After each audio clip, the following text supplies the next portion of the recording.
বৈষম্য বিরোধী ছাত্র আন্দোলনের নাম ভাঙিয়ে আপনারা এই পর্যন্ত একজনও বলতে পারবেন না যে আমরা যারা সমন্বয়ক বা সহসমন্বয়করা আমাদের এই জায়গা থেকে, কেন্দ্রীয় জায়গা থেকে অসংখ্যবার আপনাদের সাথে কথা বলেছি, পুরো বাংলাদেশের বিভিন্ন জায়গায় আমরা ডিল করেছি, আমরা কোথাও এই অথরিটি খাটাতে যাইনি।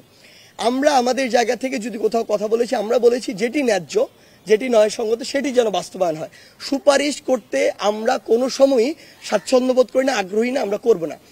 আমরা পুরো বাংলাদেশের যারা আমাদের এই আন্দোলনের সাথে সম্পৃক্ত, সমন্বয়ক হোক, সহসমন্বয়ক হোক, কিংবা বর্তমানে আসলে ভুয়া অনেক সমন্বয়ক তৈরি হয়েছে, ভুয়া অসংখ্য সহ সমন্বয়ক তৈরি হয়েছে, তাদের উদ্দেশ্যে আমরা একটি কথা স্পষ্ট করে বলতে চাই, আমরা কোনো অথরিটি নয়, আমরা জাস্ট একটা প্রেশার গ্রুপ।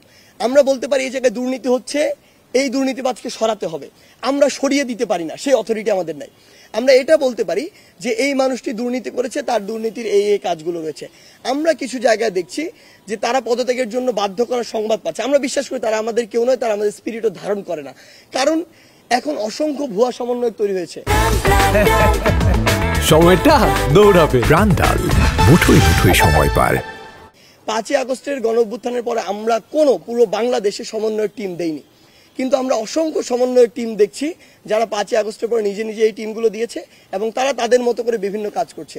আমরা মনে করি হয় তারা ব্যক্তিগত স্বার্থের জন্য এটা করছে, হয় তারা মানুষকে হয়রানি করে লুটপাটের জন্য কিংবা অর্থ আত্মসাতের জন্য করছে, অথবা রাজনৈতিক তাদের কোনো উদ্দেশ্য রয়েছে, অথবা এমন হতে পারে যে তারা নির্দিষ্ট কোনো একটি গোষ্ঠীর প্রোপাগান্ডা করছে আসলে দেশকে অস্থিতিশীল করার জন্য।